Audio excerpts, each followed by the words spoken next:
Hello, welcome to the Two Fat Broker podcast. I'm Ben from Abu Dhabi. Barney from Dubai.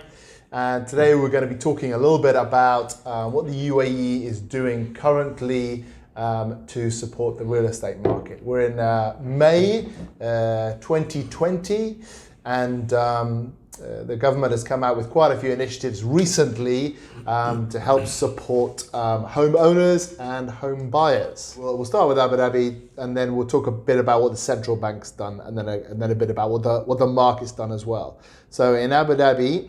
keeping it in 5 minutes. Yeah, keeping it, well, not 5 minutes. So in Abu Dhabi, most of what has been done is surrounding fees. Abu Dhabi has scrapped the transfer fee, used to be 2%. Now 0. They've also scrapped the mortgage registration fee. It used to be 0.1% of the amount which you'd have to pay when you bought a property with a mortgage. That's now been scrapped as well. So, mortgage settlement fees? I think they're still the same. Okay. Yeah. I mean, understandable in this kind of market where the government's trying to get more people to invest money in real estate, then that's where the incentives are going to be on the purchase side, as opposed to anything else like remortgaging or anything. Yeah, makes sense. Makes sense. So on top of that, the UAE central bank has dropped the loan to value ratio required for first time buyers by 5%. Correct. So it's only a first time buyer. So if you're a first time buyer and your property is worth less than 5 million, 15% for Emiratis and 20% for expats. Mm-hmm. And if it's above 5 million, it's 25% for Emiratis and 30% for expats. So trying to make it easier for people to buy property by requiring less cash in the deal, I guess you can say. Yeah. Yeah. How have you seen that in Dubai?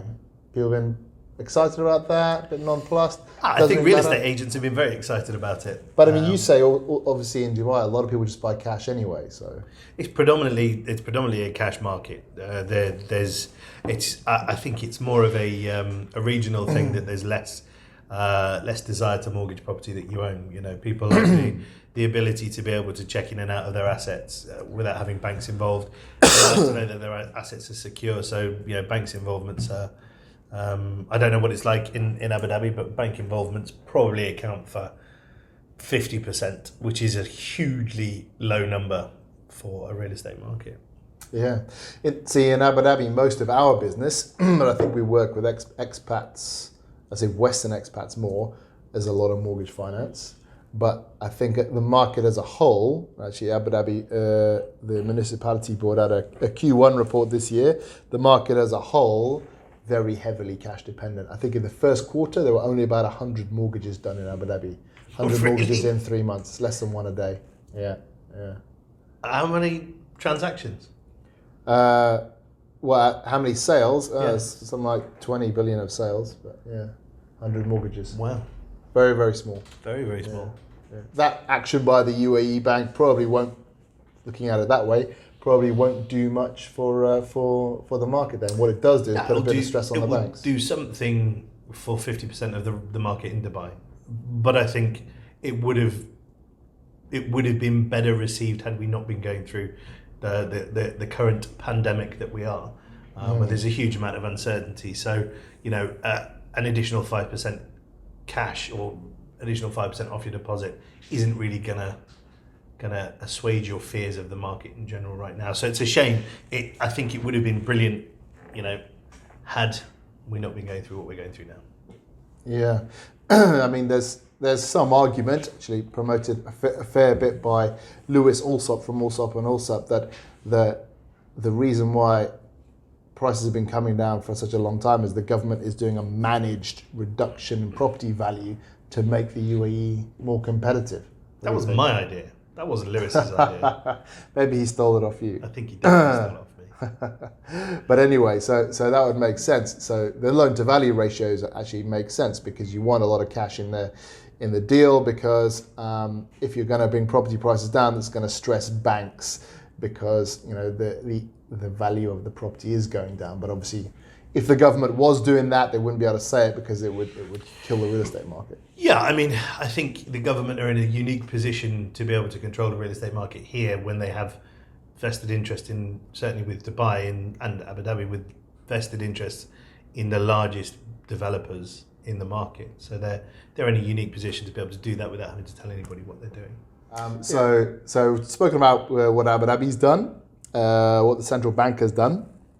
Now we can talk about a bit about what has happened, sort of just generally speaking, in the market, and that is interest rates have fallen a lot, and that's nothing to do with the UAE. That's coming from the Federal Reserve in the United States. So now you can get, actually Aldar offering some ridiculous 1.99 over 3 to 5 years at the moment, which the market can't match, but the market's still coming out with 2.75 for 1 year or 2.99 fixed for 3. So there's incredibly cheap mortgages out there, and that is used as a device by governments like the Federal Reserve of America, the United States, to try and get people to borrow money to stimulate the economy. Are you seeing that as having any effect?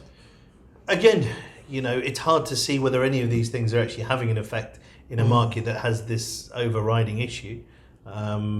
I'd like to think, yes, it would have had a great effect. And also, if you've got a lot of cash buyers, doesn't make too much. No, but again, let's assume we've got a 50-50 ratio of cash buyers. It's going to benefit half of the market, which is a great thing. And also given what we're going through right now as well, there's a lot of these cash buyers who are now looking at potentially mortgaging their property to release equity. To do with whatever they need to do. So actually, in an economy where cash is king, that you might see more remortgages in that way. We're certainly seeing a lot more remortgages. Really? Okay. Yeah. But people want to free up cash, particularly if we're going to see a recession now, which it looks like we might. Then people will be very interested in getting cash, to make investments at the bottom of the market. Yeah, borrow when your assets at its highest. And invest it when equitable assets are at their lowest. Well, yeah, unfortunately, real estate assets are not particularly high in the UAE at the moment. They were. Yeah, historically, compared to historical levels. But yeah, anything else going on in Dubai that the government or the market is doing to try? No, I mean we're seeing a lot of banks playing a role in easing the burden on family homes. I don't know if that's a decree come from central bank or not, but if you're able to present documentation to prove that your income has been reduced, then they're prepared to reduce your interest rates, reduce your monthly payments. So the banks are actually doing what they can to assist. In terms of mortgages. In terms of mortgages, yeah. In terms of mortgages. Yeah, man. I guess you got two different incentives by the government. One, they want to increase spending, so keep real estate transactions happening, and then two, they want to avoid bankruptcies in companies, but also avoid defaults on mortgages as well. Yeah, the banks have no interest in trying to recoup an asset from somebody who's in default. I've had conversations with quite senior people in the banks, and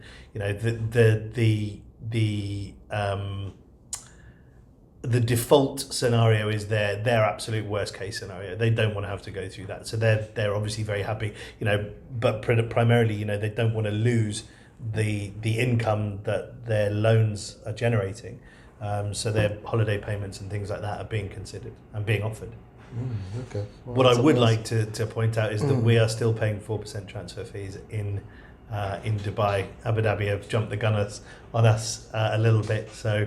It would be interesting to see how that plays out. Yeah, it would be interesting to see how that plays out. Because although it's only 4%, when you marry it with the 5% off the mortgages, when you marry it with with a lot of other things that are happening, it could be what's outrageous needed. broker fees. Outrageous broker fees, 7 or 8%, just like the US. Yeah. Okay, so that's our podcast on what the government is doing to try and support the real estate sector at the moment. Hope you enjoyed that. We've been Two Fat Brokers. Yeah, and tune in for our next podcast. Thanks. Be well.